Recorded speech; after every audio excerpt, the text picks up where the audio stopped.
السلام علیکم ورحمۃ اللہ وبرکاتہ۔ ان الحمد للہ والصلاة والسلام علی رسول اللہ، اما بعد، اعوذ باللہ السمیع العلیم من الشیطان الرجیم من حمزہ ونفخہ ونفثہ،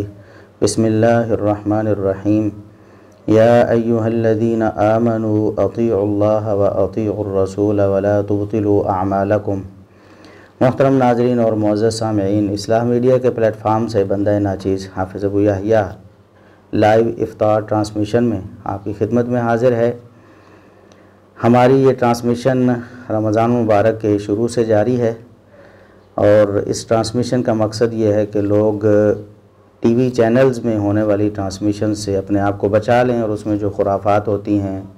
اس میں جو خلاف شریعت معاملات ہوتے ہیں، ان سے بچ جائیں اور خالص کتاب و سنت کی تعلیمات سے اپنے آپ کو بہرہ ور کر لیں۔ تو اسی سلسلے میں ہماری بہت سی ٹرانسمیشنز ہو چکی ہیں، آج بھی یہی ٹرانسمیشنز ہے، اور انشاءاللہ جب تک اللہ نے چاہا رمضان المبارک میں یہ ٹرانسمیشنز جاری رہیں گی۔ اور ابھی ہم اپنے وسائل کے حساب سے اپنی بہترین کوشش کر کے یہ ٹرانسمیشنز آپ تک پہنچا رہے ہیں۔ جب لائیو چل رہے ہوتے ہیں اس وقت ہمارے پاس اتنے اسباب وسائل نہیں ہیں کہ ہم ٹی وی چینلز کی طرح بہت خوبصورت اور دیدہ زیب انداز میں آپ تک اپنا پیغام پہنچائیں، لیکن جب ہم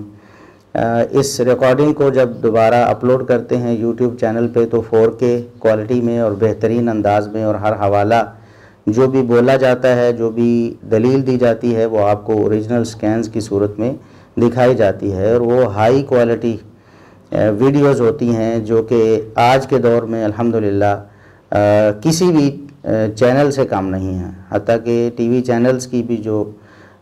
ویڈیوز اپلوڈ ہوتی ہیں یوٹیوب وغیرہ پر، ان سے ہمارا معیار بہتر ہوتا ہے۔ اگر آپ ان کی ریزولوشن ہائی کر کے ان کو دیکھیں تو انشاءاللہ ایک ایک لفظ جو ہمارے سکینز کا ہے وہ بھی آپ کو بالکل واضح نظر آئے گا، اور ساؤنڈ کوالٹی بھی الحمدللہ کوشش کرتے ہیں کہ بہترین ہو۔ تو جیسے جیسے اللہ رب العزت ہمیں اسباب دے گا، ہم انشاءاللہ پروفیشنلزم کی طرف آئیں گے، اور جس طرح ٹی وی چینلز اچھے انداز میں اپنا پیغام جو غلط ہوتا ہے لیکن خوبصورت طریقے سے پہنچاتے ہیں، اسی طرح ہم بھی انشاءاللہ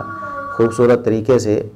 یہ پیغام لوگوں تک پہنچایا کریں گے انشاءاللہ۔ آج ہم اپنے سوالات کی طرف آتے ہیں۔ بہت سے سوالات بھائیوں نے بھیجے ہوئے ہیں، اور یہ کئی ہفتوں سے ہیں کہ ہم نے نئے سوالات نہیں لیے، پہلے ہی اتنے سوالات بھائیوں نے بھیجے ہوئے ہیں کہ وہ ابھی تک ختم نہیں ہو رہے۔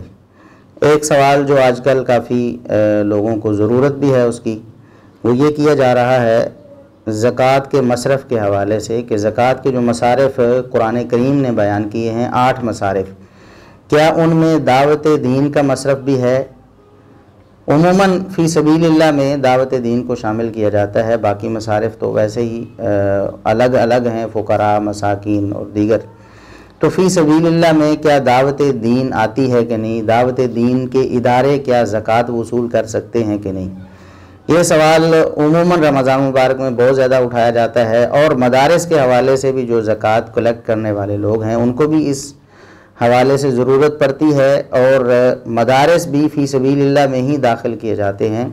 اور اس طرح ہی وہ زکوٰۃ وصول کرتے ہیں، اس کے علاوہ ان کے لیے زکوٰۃ وصولی کی کوئی صورت نہیں۔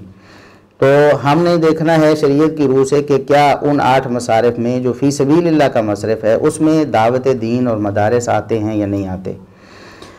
تو بعض علماء نے اگرچہ بڑی شد و مد سے اس چیز کا انکار کیا ہے، وہ کہتے ہیں کہ فی سبیل اللہ کا جو لفظ ہے اس آیت میں جس میں مصارف زکوٰۃ بیان کیے گئے ہیں وہ صرف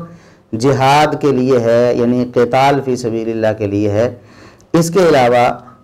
یہ فی سبیل اللہ میں کوئی چیز بھی نہیں آتی۔ قتال اور جہاد بالسیف کے علاوہ فی سبیل اللہ میں کوئی چیز نہیں آتی۔ یہ ان کا موقف ہے، لیکن یہ موقف درست معلوم نہیں ہوتا دلائل کی روح سے۔ اگر ہم قرآن کریم کو ہی پڑھیں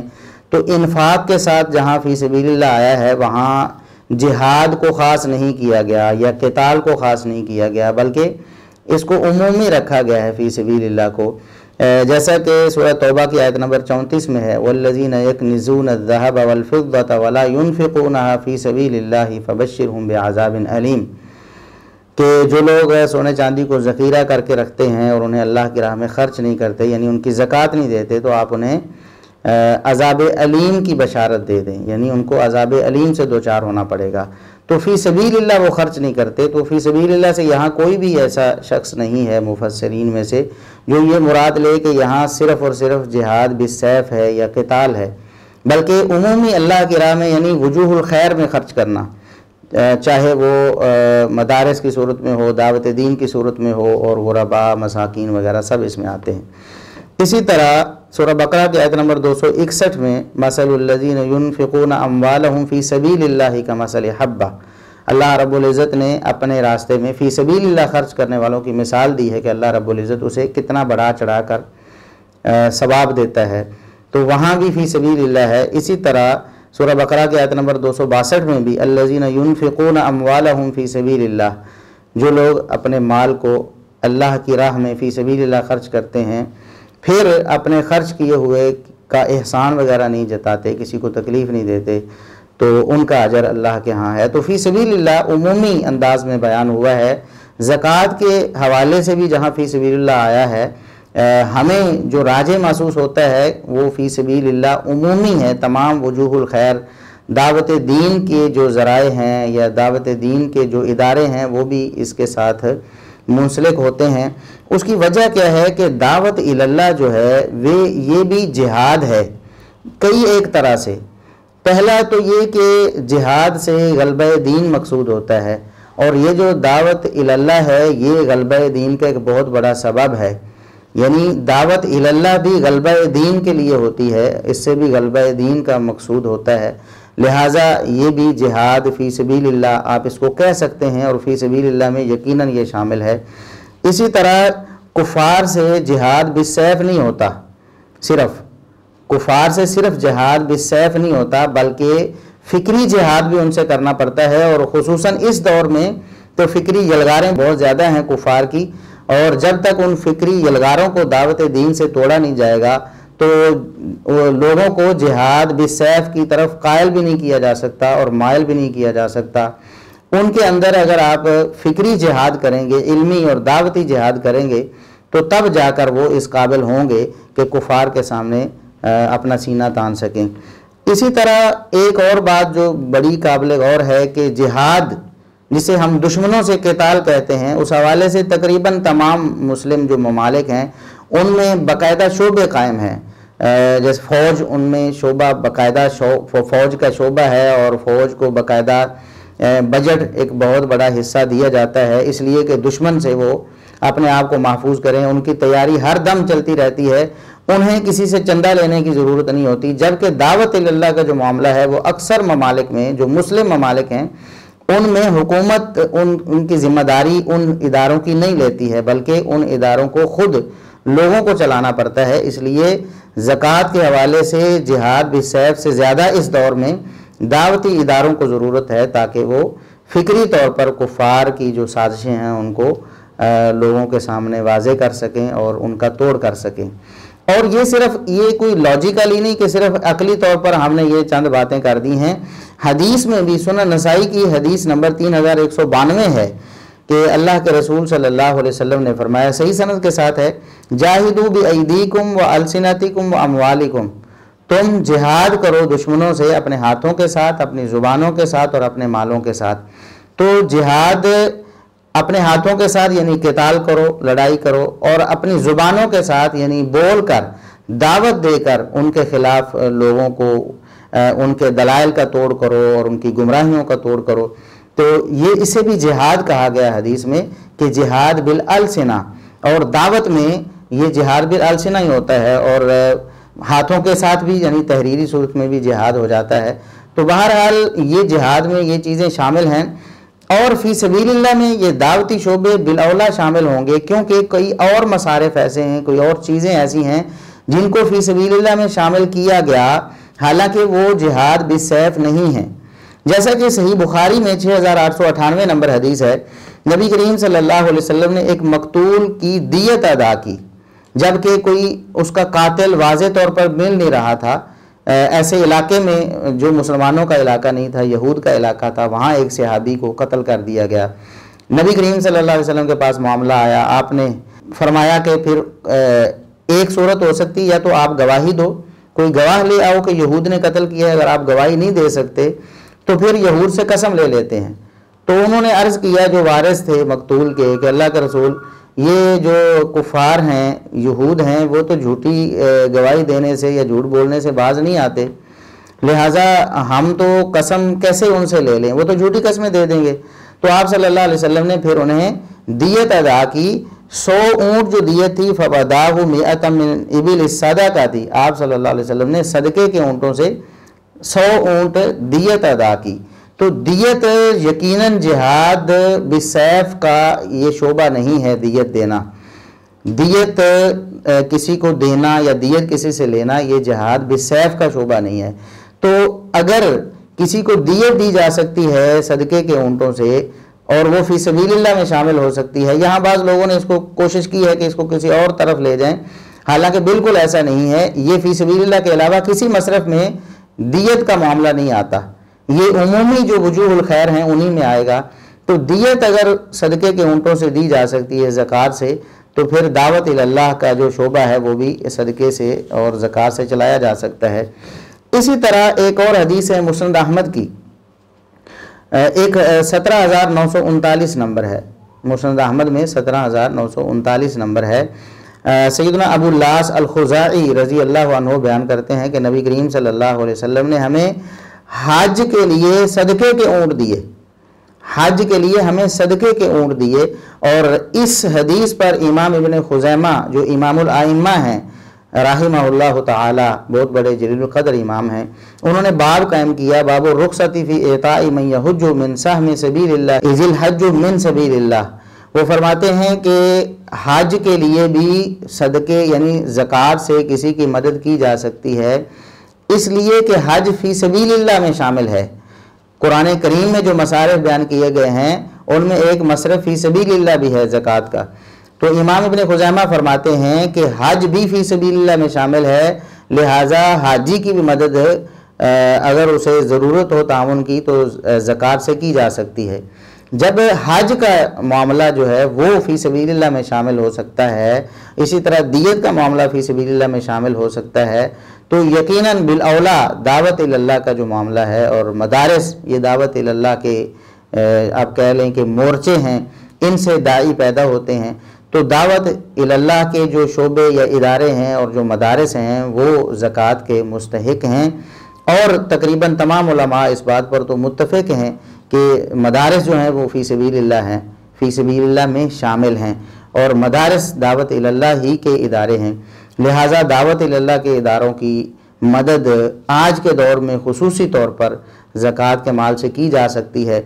آپ ان دنوں میں دیکھ رہے ہیں کہ کرونا کی وجہ سے جو مصیبت پوری دنیا میں آئی، اور اس حوالے سے سب لوگوں نے بڑھ چڑھ کر حصہ لیا، اس میں دیندار بھی ہوتے ہیں اور دنیا دار بھی، سب مل جل کر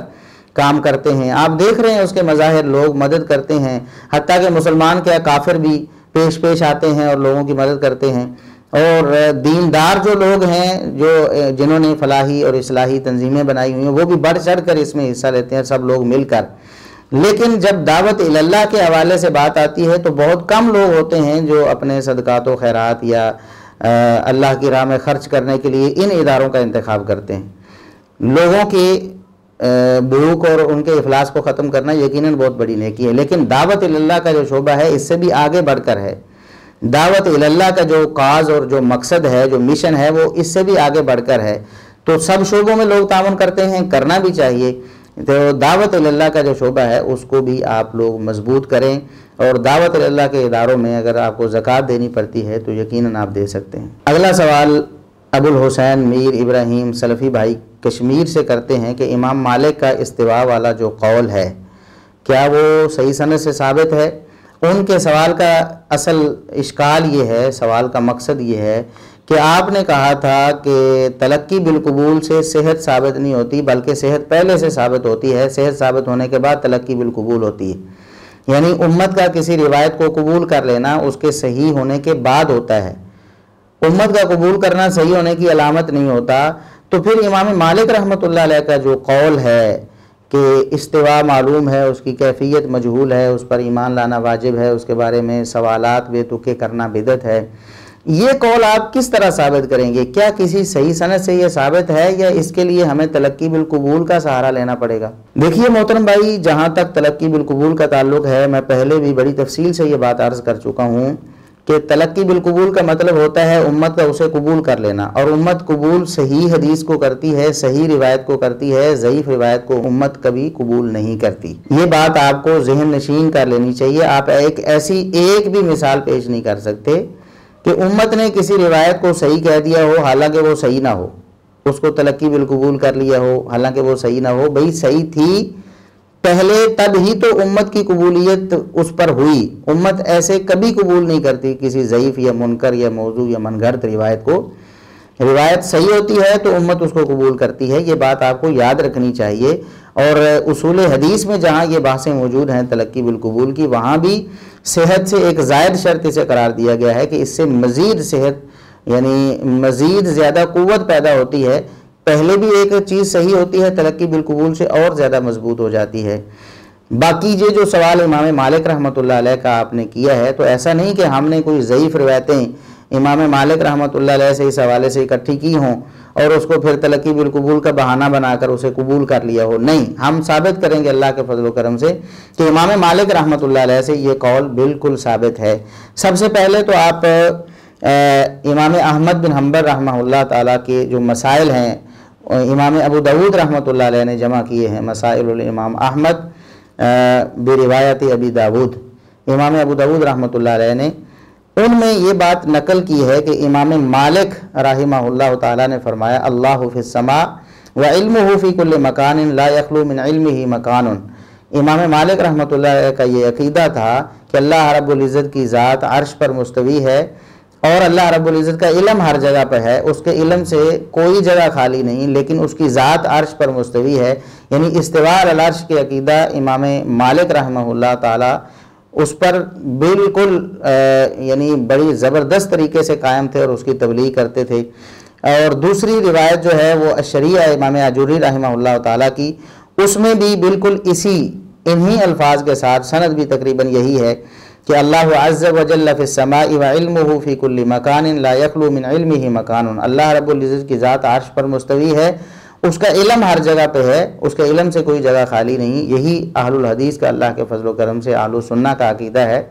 اور سلفی لوگوں کا عقیدہ ہے۔ عقیدہ سلف یہی ہے کہ اللہ رب العزت کی ذات کو عرش پر مستوی مانا جائے اور اس کے علم و قدرت اور اس کی جو صفات ہیں وہ ہر جگہ تسلیم کی جائیں۔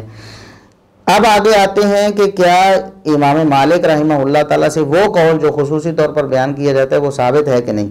تو الاسماء والصفات ہے امام بہقی رحمہ اللہ تعالیٰ کی کتاب، صحیح سند کے ساتھ امام بہقی رحمہ اللہ تعالیٰ نے عبداللہ بن وہب رحمہ اللہ تعالیٰ سے نقل کیا۔ وہ عبداللہ بن وہب شاگرد ہیں امام مالک بن انس رحمہ اللہ تعالیٰ کے۔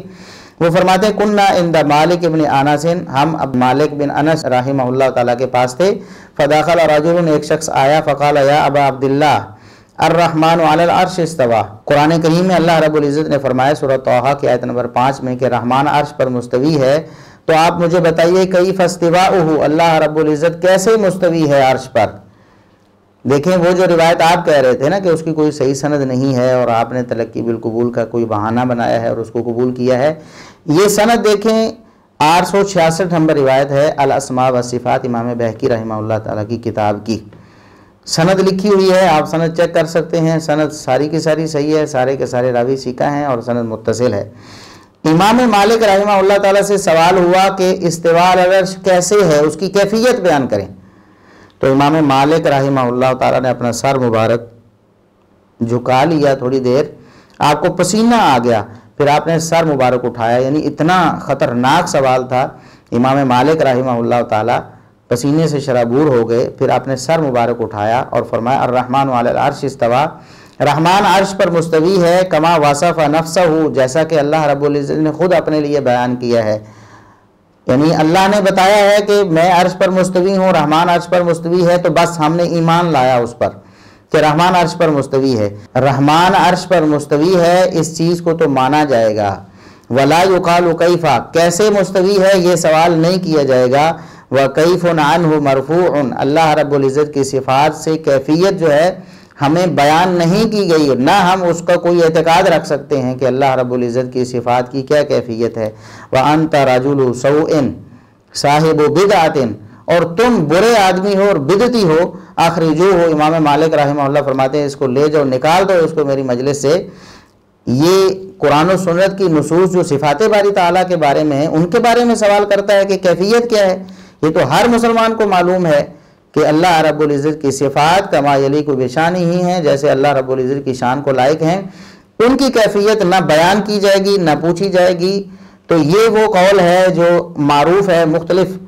سندوں کے ساتھ، لیکن ان میں سے یہ سند بالکل صحیح ہے کہ اللہ رب العزت عرش پر مستوی ہے، اس کا استوا کیسا ہے ہمیں معلوم نہیں، اس کی کیفیت ہمیں بتائی نہیں گئی، اس پر ایمان لانا واجب ہے۔ اور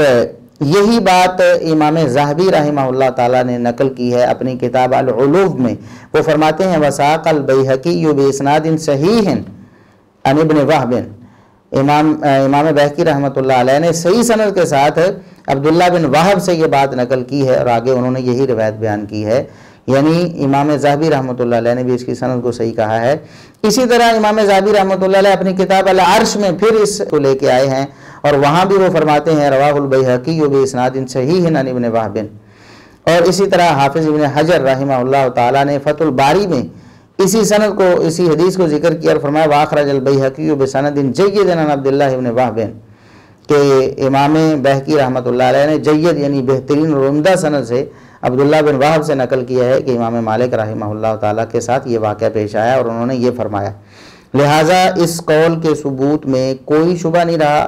امام مالک رحمہ اللہ تعالیٰ اللہ رب العزت کی ذات کو عرش پر مستوی مانتے ہیں، اللہ کی صفات کو، اللہ رب العزت کے علم وغیرہ کو ہر جگہ مانتے ہیں، لیکن اللہ کی ذات کو صرف عرش پہ مانتے ہیں، اللہ کو ہر جگہ، اللہ کی ذات کو ہر جگہ نہیں مانتے۔ دوسرا، اللہ رب العزت کا عرش پر مستوی ہونا کیسا ہے اس بارے میں امام مالک رحمہ اللہ فرماتے ہیں کہ اس پر ایمان لانا واجب ہے، جیسے اللہ رب العزت نے بتا دیا ہے۔ اس کے بارے میں سوال کرنا کہ کیسے، یہ بدعت ہے، اور قطعاً کسی کو ایسے سوالات کرنے کی اجازت نہیں ہے، کیونکہ اللہ رب العزت نے اور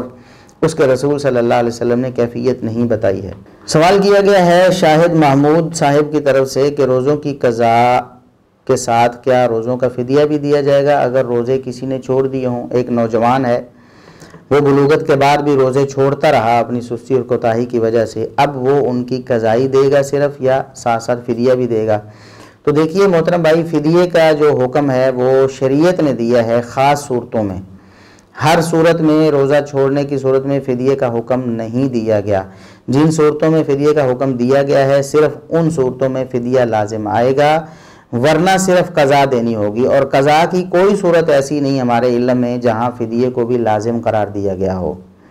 یعنی قضا بھی ہو ساتھ فدیہ بھی ہو، ایسی کوئی صورت ہمارے علم میں نہیں ہے۔ شریعت نے صرف قضا لازم کی ہے۔ اللہ رب العزت سے سچی اور پکی توبہ کرے اور زیادہ سے زیادہ نیکیاں کرے تاکہ اس کے وہ گناہ دھل جائیں اور اللہ رب العزت اس سے راضی ہو جائے۔ قضا وہ ایک روزے کے بدلے میں ایک روزہ رکھ کر ہی کرے گا۔ فدیہ وغیرہ شریعت نے ایسے شخص کے لیے نہیں کہا کہ وہ فدیہ دے۔ عبداللہ قاضی بھائی سوال کرتے ہیں کہ کیا نابالغ بچہ فرض یا نفل کی امامت کروا سکتا ہے؟ دیکھیے، نابالغ بچہ اگر سمجھدار ہے، اس کو اپنی طہارت وغیرہ کا علم ہے اور وہ قرآن کریم کا حافظ ہے یا کچھ صورتیں اس نے حفظ کی ہیں، تو یقیناً وہ جماعت کروا سکتا ہے۔ فرض اور نفل کی کوئی قید بھی نہیں ہے، فرضی نماز بھی کروا سکتا ہے، نفلی نماز بھی کروا سکتا ہے۔ اس حوالے سے بڑی واضح حدیث ہے صحیح بخاری میں 4302 نمبر، سیدنا عمر بن سلمہ رضی اللہ عنہ جو صحابی صغیر ہیں، ان کی حوالے سے ان کا واقعہ ہے۔ انہوں نے بیان کیا کہ میرے والد صاحب نبی کریم صلی اللہ علیہ وسلم کے پاس گئے اور آپ صلی اللہ علیہ وسلم سے دین سیکھا۔ جب واپس جانے لگے اپنے علاقے میں تو آپ صلی اللہ علیہ وسلم نے ان کو فرمایا کہ نمازیں تم نے پڑھنی ہیں، اوقات بھی بتائے، ان کی کیفیت بھی بتائی، اور فرمایا کہ وَلْيَؤُمَّكُمْ أَكْثَرُكُمْ قُرْآنًا، جب اذان کا وقت ہو جائے تو ایک اذان کہے اور تم میں سے جسے قرآن زیادہ آتا ہے وہ تمہاری امامت کروائے۔ وَلْيَؤُمَّكُمْ أَكْثَرُكُمْ قُرْآنًا، تم میں سے جو قرآن زیادہ پڑھا ہوا ہو یا زیادہ حفظ کرنے والا ہو وہ قرآن کریم یاد کرنے کی بنا پر تمہاری امامت کا اہل ہے۔ تو عمر بن سلمہ رضی اللہ عنہ بیان کرتے ہیں کہ ہمارے والد اور دیگر جو لوگ گئے تھے ہمارے علاقے کے نبی کریم صلی اللہ علیہ وسلم کے پاس، واپس آ کر انہوں نے غور و فکر کیا، فنظروا، انہوں نے دیکھا، فلم یکن احد اکثر قرآنا منی، میرے سے زیادہ قرآن کسی کو بھی یاد نہیں تھا۔ اور میں نے قرآن کیسے یاد کیا کہ قافلے مسلمانوں کے آتے تھے، صحابہ کرام کے وہاں سے گزرتے تھے ہمارے گھر کے پاس سے، تو ہمارے گھر کے پاس پانی کا ایک ذخیرہ تھا، وہاں وہ ٹھہرتے تھے تھوڑی دیر، تو میں ادھر چلا جاتا تو ان سے سن کے میں قرآن یاد کر لیتا، تو کئی صورتیں مجھے یاد ہو گئی تھیں۔ میں اس وقت 6 یا 7 سال کا تھا، یعنی 6 یا 7 سال کی عمر، یہ صحیح بخاری کے الفاظ ہیں۔ جب لوگوں نے دیکھا، میرے والد صاحب اور دیگر لوگوں نے، کہ قرآن کریم سب سے زیادہ اس بچے کو آتا ہے، عمر بن سلمہ جس کا نام ہے، تو انہوں نے اس کو امامت کے لیے آگے کر دیا،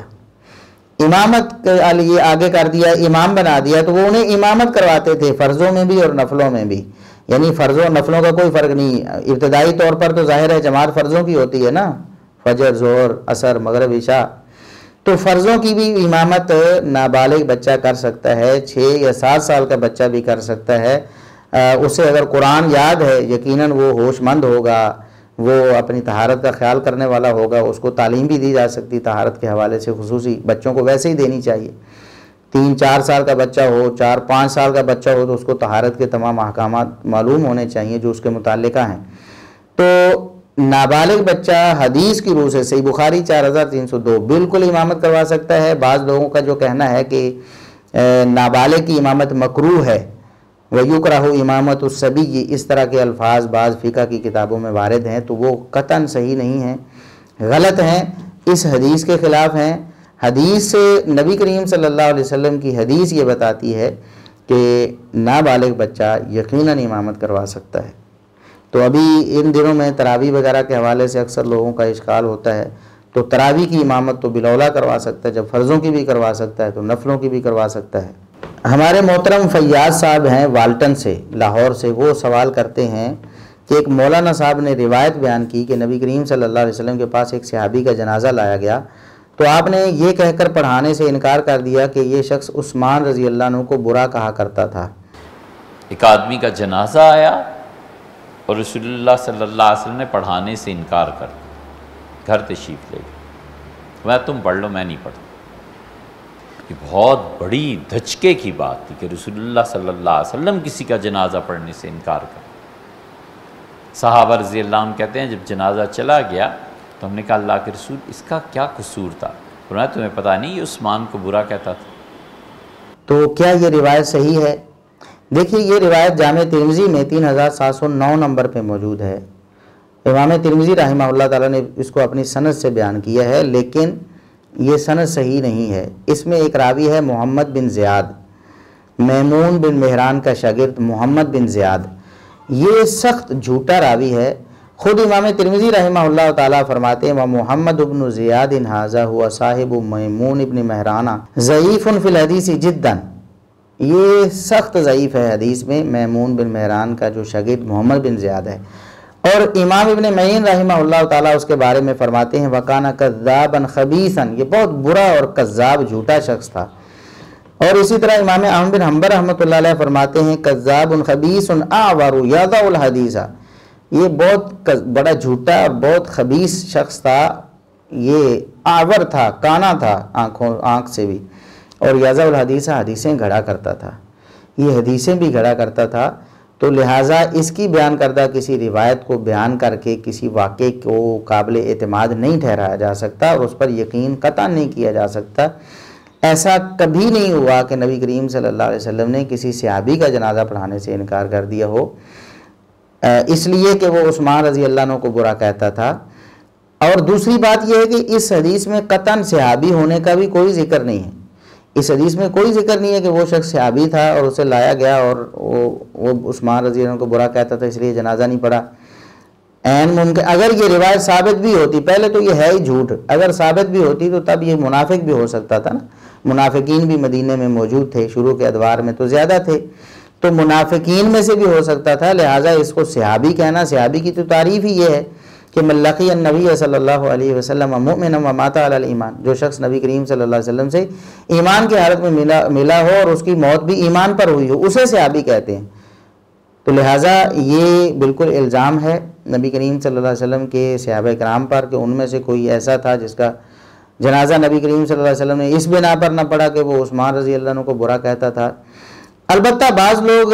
اس روایت کو تو رد کرتے ہیں، لیکن وہ کہتے ہیں کہ یہ علی رضی اللہ عنہ کی خصوصیت ہے کہ ان کے مخالف کو منافق کہا گیا یا ان کو برا کہنے والوں کو منافق کہا گیا،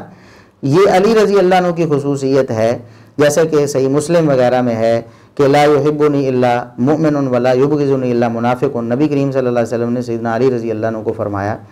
علی رضی اللہ عنہ کہتے ہیں کہ مجھے نبی کریم صلی اللہ علیہ وسلم نے فرمایا کہ مجھ سے محبت صرف مومن رکھے گا اور مجھ سے نفرت صرف منافق کرے گا۔ تو کہتے ہیں کہ یہ خصوصیت تو صرف سیدنا علی رضی اللہ عنہ کی ہے، سیدنا عثمان رضی اللہ عنہ کی یہ خصوصیت نہیں ہے۔ دیکھیں بھائی، یہ روایت تو ہم نے خود کہا جھوٹی ہے،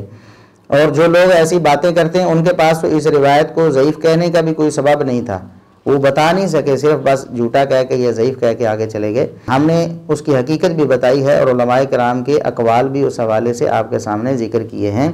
لیکن سیدنا عثمان رضی اللہ عنہ سے بغض رکھنے والا بھی آپ کا جو دشمن ہے وہ بھی منافق ہے۔ نبی کریم صلی اللہ علیہ وسلم نے یہ بھی فرمایا ہے، ان لوگوں کو مرزا محمد علی انجینئر صاحب اور اس ٹائپ کے لوگوں کو دوسری حدیثیں نہیں نظر آتی۔ آئیے ہم آپ کو بتاتے ہیں، یہ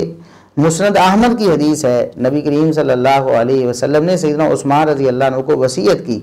کہ عثمان اللہ رب العزت آپ کو ایک خلعت، ایک قمیص پہنائے گا، خلافت کی طرف اشارہ تھا۔ فَإِنْ أَرَادَكَ الْمُنَافِقُونَ، منافق یہ مطالبہ کریں اگر آپ سے کہ آپ اس خلافت سے دستبردار ہو جائیں تو آپ نے اس خلافت کی قمیص کو اتارنا نہیں، حتیٰ تلقانی، یہاں تک کہ شہید ہو کر میرے پاس آ جاؤ گے تم۔ تو نبی کریم صلی اللہ علیہ وسلم سیدنا عثمان رضی اللہ عنہ کو قتل کرنے والوں، آپ رضی اللہ عنہ کے خلاف بغاوت کرنے والوں کو منافق کہہ رہے ہیں، جس طرح سیدنا علی رضی اللہ عنہ کے بارے میں نبی کریم صلی اللہ علیہ وسلم نے فرمایا، اور ہمارا اس پر ایمان ہے اللہ کے فضل و کرم سے، ہم کہتے ہیں علی رضی اللہ عنہ سے بغض رکھنے والا یقیناً منافق ہے، اسی طرح سیدنا عثمان رضی اللہ عنہ سے بغض رکھنے والا بھی منافق ہے، کیونکہ نبی کریم صلی اللہ علیہ وسلم نے فرمایا ہے کہ عثمان، آپ سے جو لوگ آپ کی یہ خلعت یعنی قمیص خلافت اتارنے کا مطالبہ کریں گے، یقیناً وہ سیدنا عثمان رضی اللہ عنہ سے بغض رکھنے والے تھے، وہ دشمنان عثمان تھے، اور اللہ کے رسول صلی اللہ علیہ وسلم نے فرمایا وہ منافق ہیں۔ فَإِنْ أَرَادَكَ الْمُنَافِقُونَ، لہٰذا یہ باتیں کر کے لوگوں کو کہنا کہ یہ تو بغض رکھنا صرف سیدنا علی سے نفاق ہے، باقیوں سے بغض رکھ بھی لیں تو نفاق نہیں ہوتا، یا یہ کسی اور کی خصوصیت نہیں، یہ بالکل غلط ہے۔ سیدنا عثمان رضی اللہ عنہ کے بارے میں بھی نبی کریم صلی اللہ علیہ وسلم نے یہ فرمایا ہوا ہے۔ سوال کیا گیا ہے شیخ علی اکبر صاحب کی طرف سے، سرگودا سے وہ تعلق رکھتے ہیں، انہوں نے سوال کیا کہ بعض لوگ سنن نبی داود کی 3875 نمبر حدیث پیش کرتے ہیں کہ دل کے مریضوں کو عجوہ کھجور گٹھلی سمیت پیس کے اس کا کوئی پیسٹ وغیرہ بنا کے کھلانا یا کھانا یہ حدیث سے ثابت ہے۔ دیکھیے سنن نبی داود کی جو 3875 نمبر حدیث ہے یہ سندن ثابت نہیں ہے۔ اس حدیث میں اگرچہ یہ بات مذکور ہے کہ نبی کریم صلی اللہ علیہ وسلم نے سعد رضی اللہ عنہ کے بارے میں یہ بات فرمائی، ان کو یہ مشورہ دیا کہ آپ عجوہ کھجوروں کو گٹھلیوں سمیت پیس کر اس کا پیسٹ استعمال کریں، لیکن یہ روایت پایا ثبوت کو نہیں پہنچتی، کیونکہ اس سند میں 3 علتیں ہیں کم از کم۔ ایک تو امام سفیان جو ہیں وہ مدلس ہیں اور ان سے بیان کر رہے ہیں، یہ جو سنن نبی داود کی 3875 نمبر ہے، سند آپ سکرین پر دیکھ رہے ہیں، حدثنا سفیان عن ابن ابی نجیح، سفیان بن عیینہ مدلس ہیں اور ان سے بیان کر رہے ہیں۔ دوسری علت عبداللہ بن ابی نجیح، یہ بھی مدلس ہیں اور یہ بھی روایت کو ان سے بیان کر رہے ہیں، 2 جگہ سند میں علت ہے۔ اور تیسری علت کیا ہے جو امام ابو حاتم رحمہ اللہ نے فرمایا کہ اس سند کے جو راوی ہیں تابعی مجاہد بن جبر رحمہ اللہ تعالیٰ، ان کا سیدنا سعد بن ابی وقاص رضی اللہ عنہ سے سماع نہیں ہے۔ وہ کہتے ہیں کہ مجاہد جب سیدنا سعد بن ابی وقاص سے بیان کرتے ہیں تو روایت مرسل ہوتی ہے، تو 3 وجہ سے یہ روایت ضعیف ہے۔ ابن عیینہ رحمہ اللہ کی تدلیس، ابن ابی نجیح کی تدلیس، اور سند میں ارسال یعنی انقطاع کا شبہ بھی موجود ہے، لہٰذا یہ روایت ثابت نہیں ہے۔ بعض لوگوں نے اپنی پروڈکٹس کو سیل کرنے کے لیے یہ جو شہد وغیرہ بیچتے ہیں وہ کہتے ہیں جی ہم نے شہد میں حدیث نبوی کے مطابق اور طب نبوی کے مطابق عجبہ کھجوریں وہ گٹھلیوں سمیت پیس کر ڈالی ہوئی ہیں، وہ ہم سیل کرتے ہیں، اس سے شرطیہ علاج ہوتا ہے۔ اگر تجربہ ہے، مجرب ہے، یقیناً ہو جاتا ہوگا، لیکن اسے طب نبوی قرار دینا یا نبی کریم صلی اللہ علیہ وسلم کی طرف منسوب کرنا ثابت نہیں ہے۔ اپنی پروڈکٹ کو آپ بیچیں، لیکن ضعیف روایات یا جھوٹی من گھڑت روایات کو نبی کریم صلی اللہ علیہ وسلم کی طرف منسوب کر کے اپنے سودے کو نہ بیچیں۔ یہ بالکل جھوٹ بول کر سودا بیچنے کی طرح ہے۔ من کذب علی متعمدا فلیتبوأ مقعدہ من النار، نبی کریم صلی اللہ علیہ وسلم نے فرمایا جس کو پتہ چل جائے کہ یہ بات میری نہیں ہے پھر بھی اسے میری طرف منسوب کرتا رہے تو وہ اپنا ٹھکانہ جہنم سمجھے۔ تو جن لوگوں کو یہ بات معلوم ہو جائے ہمارے توسط سے یا کسی اور عالم سے کہ یہ سند ثابت نہیں ہے، اسے چاہیے کہ وہ قطعاً اسے حدیث نبوی کہہ کر لوگوں میں نہ پھیلائے یا اپنی پروڈکٹس پر اسے لیبل کر کے اس کو لگا کر اپنی پروڈکٹس کو نہ بیچے، ورنہ وہ حرام کا مرتکب ہوگا۔ سوال کیا گیا ہے تفسیر افضل خان صاحب۔ تفسیر افضل خان صاحب یہ سیالکوٹ سے ہمارے بھائی ہیں۔ وہ سوال کرتے ہیں شیخ محترم، ایک روایت میں ہے کہ جو شخص 40 دن تکبیر اولیٰ کے ساتھ نماز پڑھے اسے جہنم اور نفاق سے براعت مل جاتی ہے، اس کی تخریج و تحقیق بیان فرما دیں۔ دیکھیے یہ روایت جامع ترمذی میں اور مسند احمد وغیرہ میں آتی ہے۔ جامع ترمذی میں 241 نمبر پہ یہ روایت موجود ہے، لیکن اس کی سند ثابت نہیں ہے۔ حبیب بن ابی ثابت مدلس ہیں اور اس روایت کو بصیغہ عن بیان کر رہے ہیں، لہٰذا یہ روایت ضعیف ہے۔ صرف یہی نہیں، اور اس روایت میں الفاظ کیا ہیں وہ جو آپ نے بتائے تفسیر افضل خان بھائی نے کہ من صلی للہ 40 یوما فی جماعت یدرک تکبیرۃ الاولی کتب له براءتان، براءۃ من النار و براءۃ من النفاق۔ جو شخص 40 دن اس طرح باجماعت نماز پڑھے کہ تکبیر اولیٰ کو بھی پائے تو اس کے لیے 2 براءتیں لکھ دی جاتی ہیں، یعنی اس کو بری کر دیا جاتا ہے آگ سے بھی اور نفاق سے بھی۔ یہ روایت میں نے بتایا کہ اس کی سند ضعیف ہے، حبیب بن ابی ثابت مدلس ہیں اور اس کو بصیغہ عن بیان کر رہے ہیں، لہٰذا یہ روایت ضعیف ہے۔ دوسری مسند احمد میں بھی یہ روایت آتی ہے 12583 نمبر پہ، لیکن اس کے الفاظ بھی اور وہ بھی ضعیف ہے، اور اس کے الفاظ بالکل اس سے الگ ہیں۔ حدیث وہی ہے لیکن الفاظ کیا ہیں؟ من صلی فی مسجد 40 صلاۃ، نبی کریم صلی اللہ علیہ وسلم کی طرف منسوب ہے کہ جو میری مسجد میں 40 نمازیں اس طرح پڑھتا ہے کہ کوئی نماز اس سے فوت نہیں ہوتی، اس کے لیے آگ سے اور عذاب سے اور نفاق سے برات لکھ دی جاتی ہے۔ یعنی جامع ترمذی کی حدیث میں تھا کہ جو شخص کہیں بھی نماز پڑھے کسی بھی مسجد میں لیکن تکبیر اولیٰ کے ساتھ 40 نمازیں پڑھ لے اس کو یہ برات ملتی ہے، جبکہ مسند احمد کی وہ بھی ضعیف حدیث ہے، اس میں یہ ہے کہ جو شخص مسجد نبوی میں 40 نمازیں پڑھتا ہے مسلسل اس کو یہ برات ملتی ہے۔ تو جہاں سند کے اعتبار سے یہ روایات ضعیف ہیں وہاں متن بھی ان کا مضطرب ہے اور سخت اضطراب ہے جس کو ختم بھی نہیں کیا جا سکتا، لہٰذا یہ روایات نبی کریم صلی اللہ علیہ وسلم سے ثابت نہیں ہیں۔ سوال کیا گیا ہے محمد نذیر مسلم صاحب کی طرف سے کہ شیخ صاحب کیا ایسا صحیح حدیث میں ہے کہ رات کو دیر سے سونا باعث تنگی رزق ہوتا ہے؟ انہوں نے سوال یہ کیا ہے کہ بعض لوگ کہتے ہیں کہ رات کو دیر سے سونے سے رزق میں تنگی پیدا ہو جاتی ہے، یعنی بے برکتی ہو جاتی ہے، کیا ایسا کسی حدیث میں آیا ہے؟ دیکھیے نبی کریم صلی اللہ علیہ وسلم کی یہ تعلیم تو موجود ہے صحیح بخاری وغیرہ میں کہ وَكَانَ يَكْرَهُ النَّوْمَ قَبْلَهَا وَالْحَدِيثَ بَعْدَهَا، نبی کریم صلی اللہ علیہ وسلم نماز عشاء سے پہلے سونا اور نماز عشاء کے بعد دنیاوی باتوں میں لگے رہنا اس کو آپ ناپسند کرتے تھے۔ یہ نبی کریم صلی اللہ علیہ وسلم کو پسند نہیں تھا۔ آپ صلی اللہ علیہ وسلم عشاء کی نماز کے بعد اگر کوئی دینی کام ہوتا تو اس کے لیے رک جاتے ورنہ سو جاتے تھے۔ ہمیں بھی چاہیے کہ اگر کسی دینی کام میں مصروف ہیں اور وہ دینی کام اسی وقت سے تعلق رکھتا ہے تو تب تو ایک مجبوری ہے، ورنہ عشاء کی نماز پڑھتے ہی فوراً سونے کو اپنا معمول بنائیں تاکہ صبح فجر کے لیے آپ جلدی بیدار ہو سکیں۔ تو جہاں تک تعلق ہے اس بات کا کہ رات کو دیر سے سونا رزق میں تنگی کا سبب بنتا ہے، اس بارے میں کوئی حدیث تو ثابت نہیں ہے۔ نبی کریم صلی اللہ علیہ وسلم کا ایسا کوئی صحیح فرمان ہمارے علم میں نہیں ہے جس سے یہ ثابت ہو کہ رات کو دیر سے سونا رزق میں تنگی پیدا کرتا ہے۔ البتہ جو لوگ اپنی راتوں کے اوقات کو برباد کرتے ہیں سوشل میڈیا پہ اور برائی دیکھنے میں، برائی سننے میں، گانے بجانے، فلمیں اور دیگر خرافات میں، یا پھر کامیڈی وغیرہ کے پروگرامز جو ہوتے ہیں ٹیلی ویژن چینلز وغیرہ پہ جو لگتے ہیں ان کو دیکھنے میں جو لوگ اپنا وقت برباد کرتے ہیں یقیناً اللہ کے ہاں وہ مجرم بھی ہیں، اور جب اللہ کے ہاں بندہ مجرم بنتا ہے تو نحوست اس میں آتی ہے، بے برکتی آتی ہے اس کے جسم میں، اس کی روح میں، اور جسم اور روح سے جو وہ کام کرتا ہے یقیناً اس میں بھی آئے گی۔ ایک شخص رات کو نیند ہی پوری نہیں کرتا، ساری رات ان خرافات میں لگا رہتا ہے، صبح وہ اپنے کام پہ جاتا ہے تو ظاہر ہے اس کے کام میں کتنی کوئی برکت ہوگی،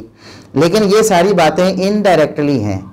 انڈائریکٹلی یہ باتیں ہیں، ڈائریکٹ ایسی کوئی حدیث نہیں ہے کہ جس کو ہم یہ کہہ سکیں نبی کریم صلی اللہ علیہ وسلم نے ایسا فرمایا ہے کہ رات کو دیر سے سونے والا جو اس کا رزق تنگ ہو جاتا ہے، ایسی کوئی صحیح حدیث نہیں ہے۔